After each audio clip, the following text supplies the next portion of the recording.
জানিয়ে দেব গুরুত্বপূর্ণ আপডেট আন্তর্জাতিক সংবাদ। শুরুতেই সংবাদ শিরোনাম, পরে বিস্তারিত। পাকিস্তানকে ভয়ঙ্কর ক্ষেপণাস্ত্র দিল চীন, উদ্বিগ্ন ভারত। এরপর জানিয়ে দেব সেনাবাহিনীকে হামলার পূর্ণ স্বাধীনতা দিলেন মোদি।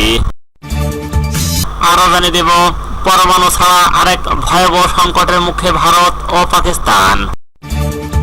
সর্বশেষ জানিয়ে দেব গাজায় লাইভ স্ট্রিম করে গণহত্যা চলেছে ইসরায়েল অ্যামনেস্টি। এতক্ষণ শুনছিলেন সংবাদ শিরোনাম, এবার বিস্তারিত। তার আগে অনুরোধ থাকবে আজকের এই ভিডিও সম্পর্কে আপনার মূল্যবান মতামত। ভিডিও ভালো লাগলে লাইক, কমেন্ট ও শেয়ার করে সবাইকে দেখার সুযোগ করে দিন এবং জানিয়ে দিন আপনি কোথা থেকে আমাদের এই সংবাদ শুনছেন এবং দেখছেন। পাকিস্তানকে ভয়ঙ্কর ক্ষেপণাস্ত্র দিল চীন, উদ্বিগ্ন ভারত। জম্মু কাশ্মীরে সন্ত্রাসী হামলার ঘটনার পর ভারত পাকিস্তান সম্পর্ক নতুন করে উত্তেজনার মুখে পড়েছে। প্রতিবেশী দেশ দুটির পাল্টাপাল্টি অবস্থান নতুন করে যুদ্ধের আশঙ্কা তৈরি করেছে।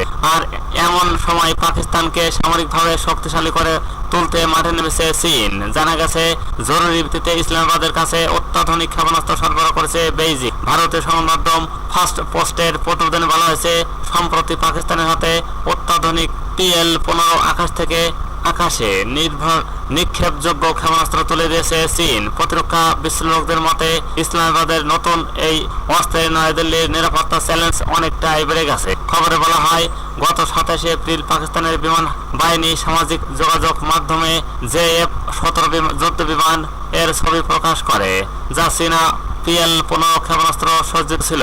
এই যুদ্ধ বিমানগুলোর ছবি প্রকাশের মাধ্যমে পাকিস্তান পরোক্ষভাবে ভারতের প্রতি এক ধরনের শক্তি প্রদর্শন করছে বলে মনে করছেন বিশেষজ্ঞরা। সেনাবাহিনীকে হামলার পূর্ণ স্বাধীনতা দিলেন মোদি।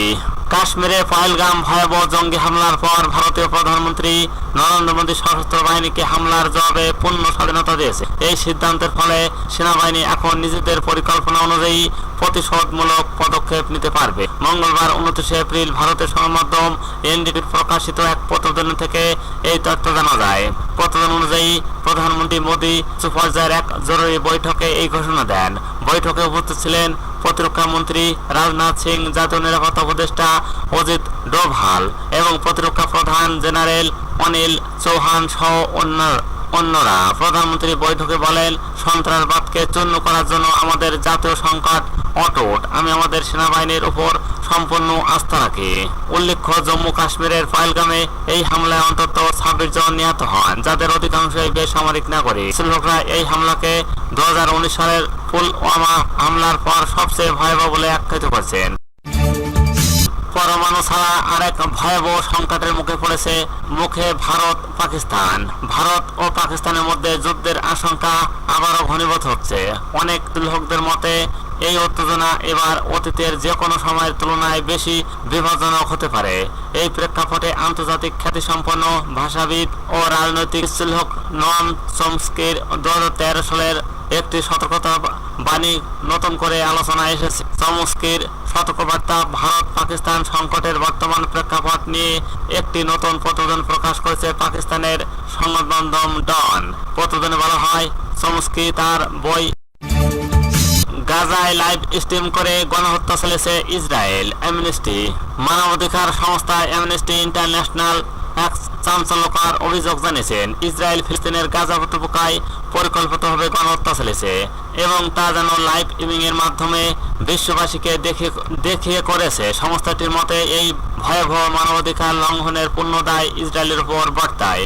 মঙ্গলবার 29 এপ্রিল প্রকাশিত অ্যামনেস্টির 2024 সালের বার্ষিক প্রতিবেদনে বরাদ দিয়ে বার্তা সংস্থা AFP'র এক প্রতিবেদন থেকে এই তথ্য জানা যায়। প্রতিবেদনে বলা হয়, ইসরায়েল সুনিশ্চিত এবং নির্দিষ্ট পরিকল্পনার মাধ্যমে অবরুদ্ধ গাজার নিরীহ জনগণকে গৃহত্যাগ বাধ্য করছে। পাশাপাশি অঞ্চলটিতে সৃষ্ট মানবিক সংকট ছিল ইচ্ছাকৃত এবং পূর্ব পরিকল্পিত।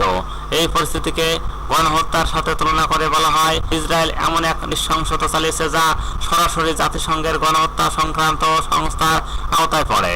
অ্যামনেস্টির মতে, সামাজিক যোগাযোগ মাধ্যমে যেভাবে এই আক্রমণ হত্যাকাণ্ড প্রচারিত হচ্ছে তাতে মনে হয় যে ইসরায়েল এই ধ্বংসযজ্ঞকে বিশ্ববাসী সম্প্রচার করছে, এক প্রকার লাইভ স্ট্রিম করে গণহত্যা।